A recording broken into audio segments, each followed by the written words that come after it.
es del mismo pueblo. Es del mismo pueblo. Y de ahí nace toda una política de solidaridad, no una política de lucha por el poder, ni una política de libre empresa o libre competencia que hay que prestar a otro para poder surgir política, económica y socialmente. Desde ese punto de vista, tengo una visión totalmente distinta de quienes defienden una posición economicista o derechista de la política. Y es por eso que yo, desde esta perspectiva, voy a analizar algunas cosas. ¿Qué ha incidido en la gravedad del problema de los niños en estos últimos años? Aquí, concretamente, por ejemplo, la pobreza generalizada, una pobreza nunca antes vista aquí en esta región.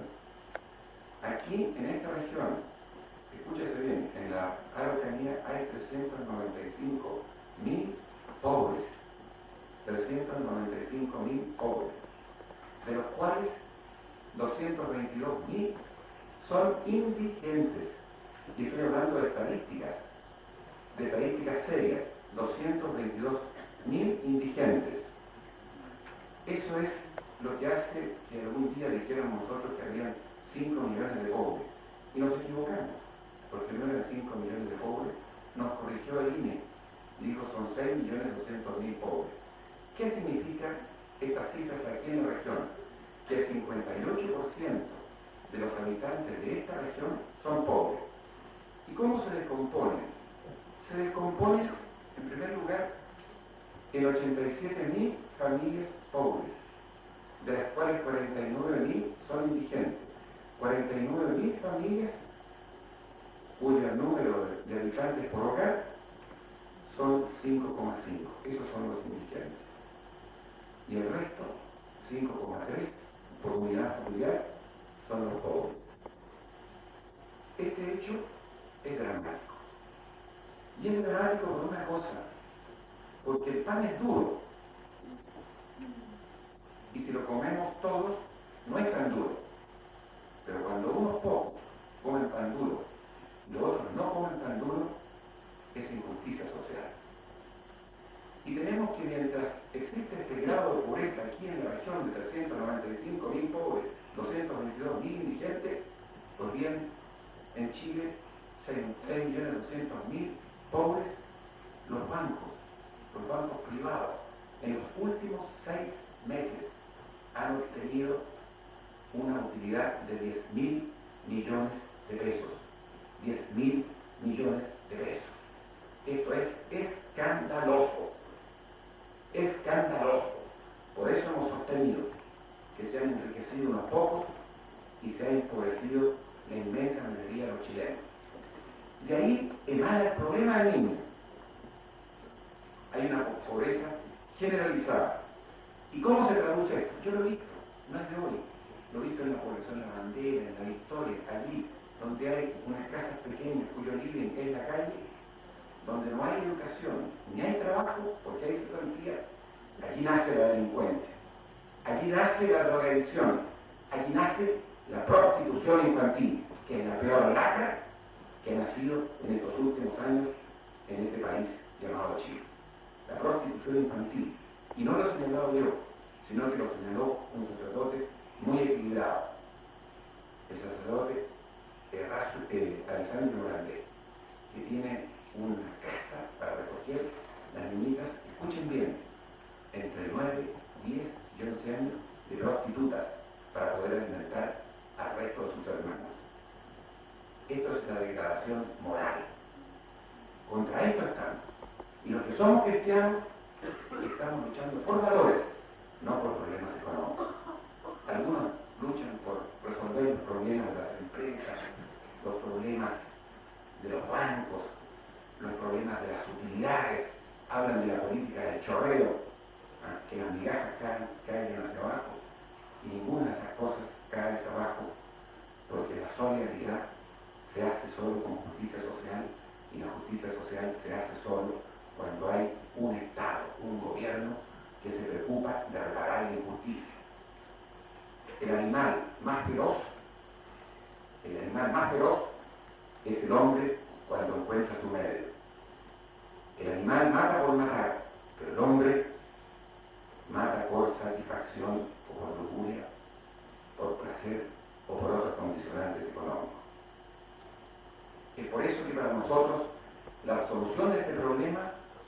país tenga una escala de valores sólida. El principio de la solidaridad es fundamental. La solidaridad es el amor social, reconocer en un hombre pobre, en un ser humano, en un mapuche, en un obrero, tu hermano. Ahí comenzamos ya a pensar distinto. Es tu hermano y tenemos un deber para con él. Si hay un niño pobre, si hay un hombre pobre, también es mi problema. No es problema de él solo. No es problema que porque él es pobre pueda ser endrómese. No. El problema de él en una sociedad solidaria es mi problema. Y es mi problema porque soy cristiano. Entendamos así el cristianismo. Y de ahí nacen valores como la participación, la justicia social y crear una sociedad donde el centro sea el hombre y la familia, y la herramienta el trabajo. Y no hay dinero, y el hombre esclavo del dinero, porque ahí están los bancos y ahí están los grupos económicos que utilizan al hombre como esclavo, como siervo, arriendan el trabajo del hombre, por lo menos posible, para tener la mayor utilidad posible. Más grave que la destrucción económica, más grave que la destrucción material de este país en estos 16 años, está la destrucción moral. Están corrompidos, todos los chilenos, corrompidos por la indiferencia ante la pobreza de un ser humano. Y esto que estoy señalando aquí se ve aquí en Temuco. A las 6 de la mañana, levántense y vean a los niños recogiendo los tarros para alimentarse en la avenida de Maña. Vayan al desagüe de Socoagro, donde se empujan los desperdicios que caen al Cautín, donde van pedacitos de guatita con excremento y con todo. Y ahí están familias completas, con niños recogiendo las guatitas y las vísceras para poderse alimentar. Esto es la pobreza, la miseria, y eso destruye al hombre. Veamos otro problema también que incide en el problema del niño. Aquí la educación es mala. Desde luego hay un 16% de analfabetos. Es el más alto índice del país. Y quisiera señalar algunos antecedentes. Según los cálculos que utilizan las cifras oficiales del Ministerio de Educación de 1987, últimas publicadas, y las proyecciones de población del INE para el mismo año, existía un 13,1 a niños en edad de estudiar sin matrícula en la región de educación básica y 54% en educación media. El porcentaje de población analfabeta en la región alcanzó en 1987 16,2 del total, valor que la convierte en la región con mayor tasa de analfabetismo del país. El abandono de los estudios de educación básica en la región llegó a un 3,2% del total en 1987, valor que la ubique entre las 3 regiones del país con mayores índices de deserción escolar, mientras que en la educación media dicho indicador alcanzó el 8,5% del total, valor que representa el segundo más alto del país, solo superado por la 11ª región. El mayor porcentaje de reprobación de cursos se observa en los establecimientos dependientes de las municipalidades. De tal manera que tenemos bajo rendimiento, deserción, baja preparación para quienes, no pudiendo continuar estudiando, tengan que trabajar, bajísimos niveles de educación y preocupación en el niño mapuche. Esto es lo más serio y grave. Donde hay una gran población mapuche, aquí no existe enseñanza bilingüe, no existe en la universidad la fórmula para que pueda recibir a un mapuche. No es que el mapuche sea tonto, el niño aprende solo mapuche, es la lengua de su raza, y después viene a aprender tarde el castellano. No sabe expresarse muchas veces, y fracasa en la educación secundaria, en la educación media y en la universidad.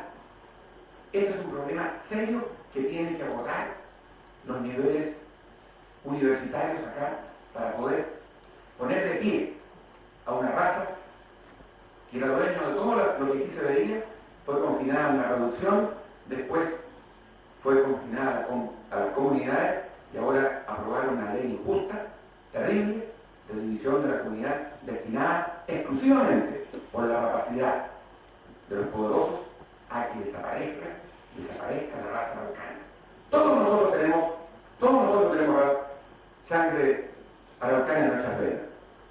porque solo 7 mujeres llegaron con Pedro Valdivia, y ninguna tuvo familia. Y nacieron de los 50 vírgenes que le entregaron a cada soldado los caciques y los lomos. Todos tenemos sangre araucana y está desapareciendo nuestra raza, la lengua, sus costumbres, una hermosa raza. Esto es grave. Y frente a la indiferencia gobernativa, ¿cierto?, se deja a esa raza mapuche a su suerte y después a desaparecer.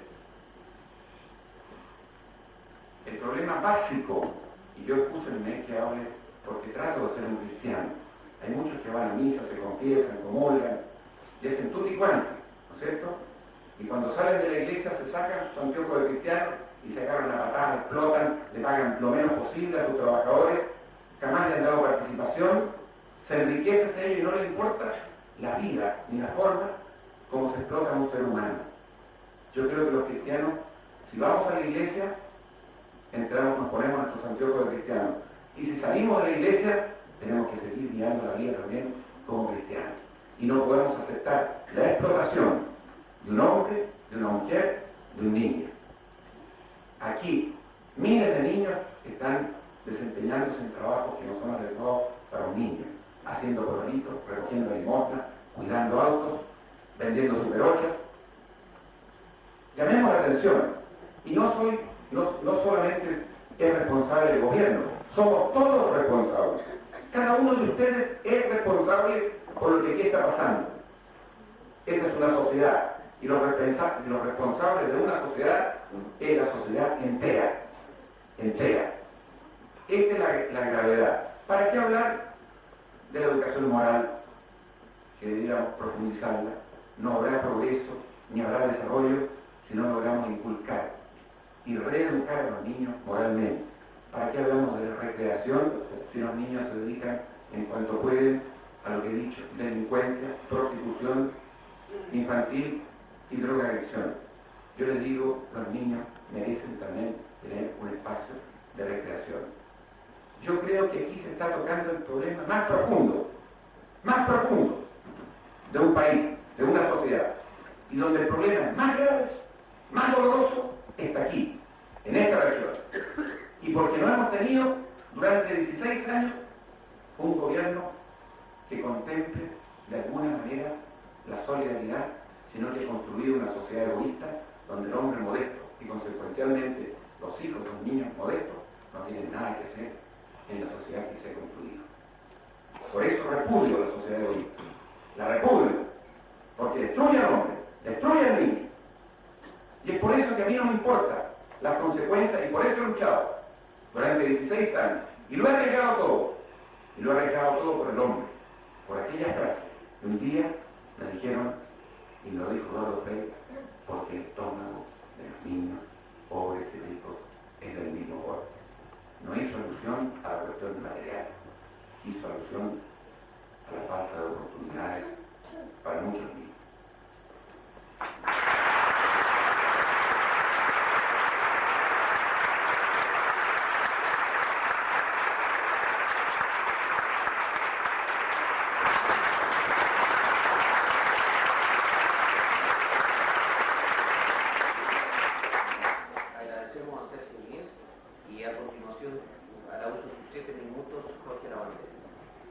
Bueno, yo quiero señalar una pequeña queja, pero debo advertir que con Sergio Díez somos amigos desde niños. De tal manera que no es una cosa en lo personal, nada personal. Pero tengo que protestar que cuando uno se preocupa y entrega cifras serias del INE y citando las encuestas, se tira al voleo. Yo tengo otras cifras. Yo creo que la obligación de él es dar esas cifras para poder confrontar y no una invención de su cabeza en el momento dado. De tal manera que yo lo desafío a que dé las cifras que él tiene ahora, porque si no la deja muy peligrosa.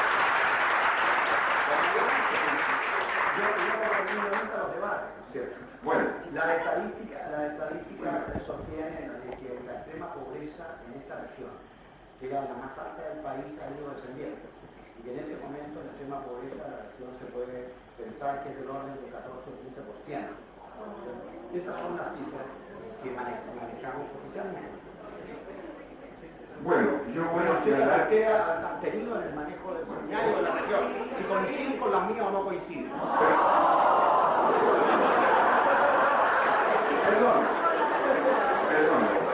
Yo voy a señalar aquí, porque tengo cifras, y a mí nunca me gusta, yo soy tranquilo y sereno.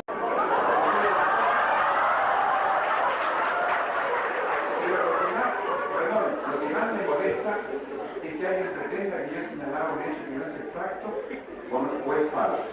Voy a señalar, nuestra región muestra indicadores sociales muy negativos, así por ejemplo, la distribución del ingreso medio en el porcentaje de cotizaciones de la AFP, cerca del 40% de la masa laboral, por tramos de ingreso, es la peor del país. En la región hay la mayor cantidad de pobres, 75,7%, país 62,5%, y al mismo tiempo la menor cantidad de ricos, 4,5%, país 12%. Respecto del país y de cualquier otra región, como pobres se consideran quienes tienen ingresos imponibles familiares a 30.000 y ricos sobre 80.000. Aquí. De tal manera que ustedes deben de saber que la canasta familiar aceptada por las Naciones Unidas y la OEA es de 44.000 pesos por familia, por una familia compuesta de 5 personas. Eso es el 75%, pero yo relaté el 58% que constituye 395.000 personas y los indigentes 222.000 personas, y son cifras serias provenientes del INE. Y mientras alguien no le diga, mire, estas son las cifras provenientes de tal fuente, yo le diré que él o está equivocado o no ha dicho la verdad. Bueno, a mí siempre me gusta contestar primero a las preguntas que le hacen con intencionalidad. Y es por eso que voy a pesar de que el moderador con mucha gentileza me dijo, si usted quiere, esa no la responda. No, yo no tengo miedo a ningún debate. Y aquí tengo, dice, usted dice que este gobierno no ha hecho nada por mejorar la situación de los mapuches. ¿Qué hizo por su parte el gobierno demócrata cristiano de su época en este sentido? Yo le voy a contestar. En primer lugar, existía una asistencia técnica en mapuche. En la ciudad se creó un organismo que se llamó Promoción Popular para desarrollar al hombre, al ser humano y al niño. Y se invirtió muchos recursos en gasto social para promover el hombre. En el sector campesino, primero, el sector trabajador, se le pagaron por primera vez los días de lluvia no trabajados. Se organizó la sindicalización campesina, por la cual hemos sido tan atacados por la derecha. Se hizo la reforma agraria para entregarle la tierra al que la trabaja. Enseguida se creó INDAP y la CORA. Y el Banco del Estado estaba abierto a las puertas para los mapuches y los pequeños y medianos propietarios, para poder obtener créditos para sembrar semillas, abonos y compras de yuntas de bueyes y vaquillas. En segundo lugar, hay una cosa muy importante. El salario del campesino, del mapuche, es el precio del trigo aquí. Si el precio del trigo está bien, el mapuche y el campesino están mejor. Y si el precio del trigo está mal, el campesino y el mapuche están mal. En tiempos de Frey, para quien me hizo esta pregunta, le quiero decir que con un quintal de trigo se compraban 3 pares de zapatos. Hoy día con un quintal de trigo no se alcanza a comprar un par de zapatos. Le quiero decir que en tiempos de Frey, con un quintal de trigo se compraban 2 quintales de abono superfosfato triple y 3 bolsas de salitre. Hoy día con un quintal de trigo no se alcanza a comprar medio quintal de abono superfosfato y tampoco se alcanza a comprar una bolsa de salitre. En tercer lugar, aquí el endeudamiento del sector campesino es brutal y ha descendido el producto del sector en el sector agrícola entre el 82 y el 88 en un menos 0,3%. Y hay que estimar que el 40% de la población que vive en esta región vive del campo. Otro índice más grave. Si tomamos la deuda agrícola y la dividimos por el número de agricultores en general, están endeudados en 7 millones de pesos cada propietario agrícola. Y el 60% de los propietarios agrícolas deben 5 veces el valor de su capital, de su predio. De tal manera que nunca pudo estar más mejorada la vida del hombre del campo que durante estos 16 años. De tal manera que la ayuda que se le prestó al hombre del campo, al mapuche, fue extraordinaria. Y es por eso que donde uno vaya a los campos, se recuerdan el nombre de Frei como si hubiese sido el primer presidente campesino. Bueno, esa es mi respuesta para esas personas que me hicieron esa respuesta intencional. Ahora voy a dar una respuesta general, porque son muchas las preguntas. ¿Qué es lo que vamos a hacer? Primero les digo, son solo 4 años. Y vamos a recibir este país con una deuda externa que alcanzó 21.000 millones de dólares, que se bajaba con ventas del activo, con los recursos de todos los chilenos, que eran producto de empresas, del Estado y de bancos que estaban en manos del Estado. 21.000 millones de dólares, que para pagar los intereses, que hoy día se han reducido por ese concepto a 16.000 millones de dólares, hay que pagar cada año por intereses 2.000 millones de dólares.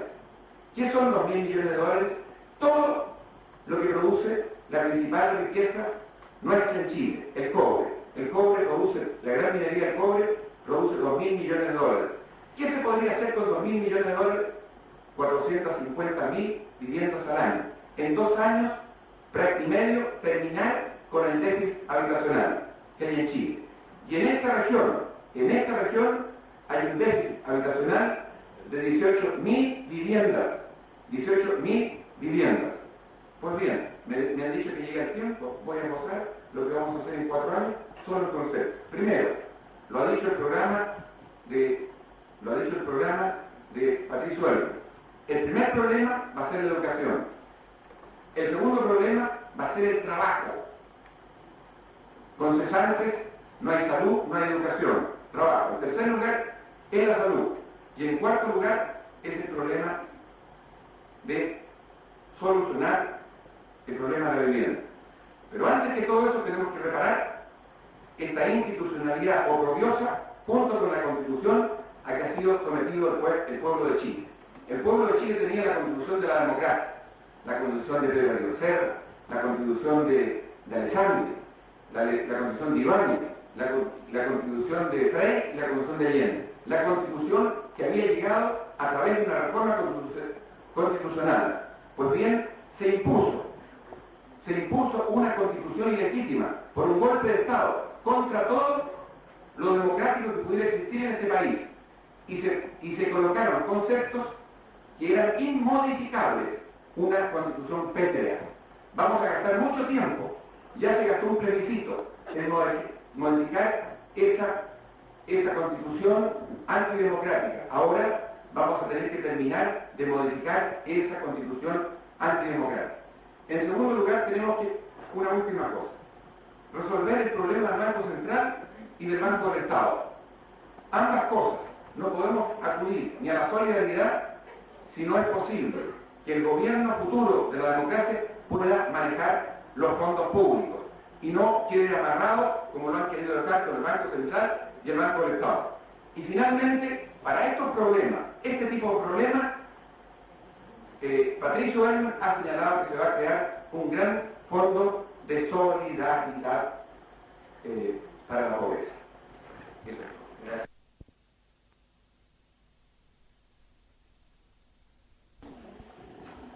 En realidad hay que hacer una diferencia de enfoque.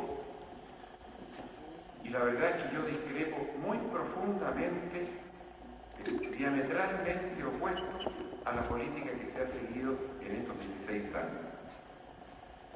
Y esta política que se ha seguido dentro de estos 16 años es una política de explotación. Explotación del hombre, explotación de los recursos, sin considerar siquiera las posibilidades de mantener una sociedad y un medio ambiente equilibrado.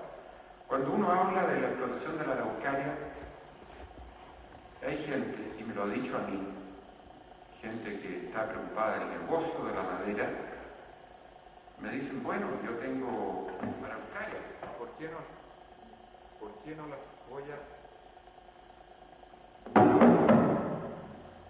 voy a explotar? Y esas personas, si no existe un criterio de parte de la autoridad, se explotan. A él no le importa, y yo llamo la atención, que hay araucarias que tienen la edad desde que se murió Cristo hasta esta fecha, cerca de 2000 años. 2000 años, una araucaria. Y se botan estas araucarias que nunca más se podrán recuperar. Ni siquiera las próximas generaciones futuras. Nadie podrá esperar 2000 años para poder ver crecida y adulta una araucaria. Yo creo que es uno de los crímenes más grandes que se le puede achacar a la política sostenida durante estos 16 años. Para ellos lo importante es el negocio, ganar plata. Y esto tiene una consecuencia. Cuando hablamos, por ejemplo, de exhibir como productores, los principales productores de la harina de pescado, hay especies que han desaparecido del litoral chileno. Somos la segunda. Menos se empleen en beneficio de la inmensa mayoría de los chilenos.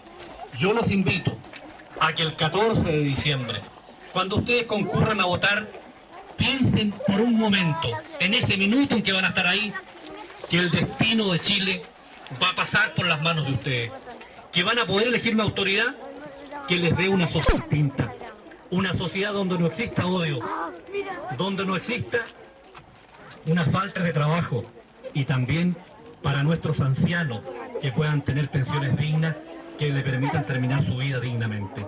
Yo los invito pues a que el 14 de diciembre todos juntos celebremos, marquemos, empecemos a caminar con el gran triunfo de nuestro futuro presidente, don Patricio Elwin Fokker. Muchas gracias.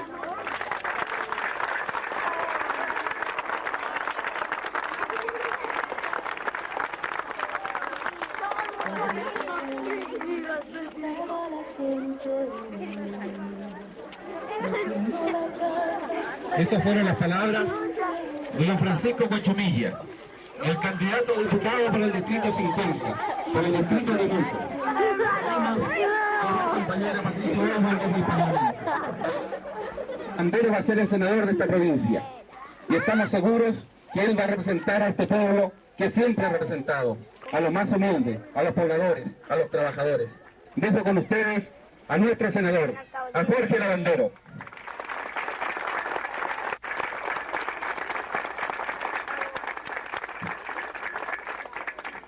Estimados amigos, amigas y sobre todo estos amorosos niños que están aquí presentes, porque realmente son amorosos, cariñosos. Largas batallas. Pensar que comencé cuando tenía 24 años. Comencé a luchar por las poblaciones. Allí conocí la pobreza, conocí la gente humilde, los trabajadores, aquellos que nadie los escuchaba. Y ahí me fui comprometiendo. Fuimos construyendo poblaciones.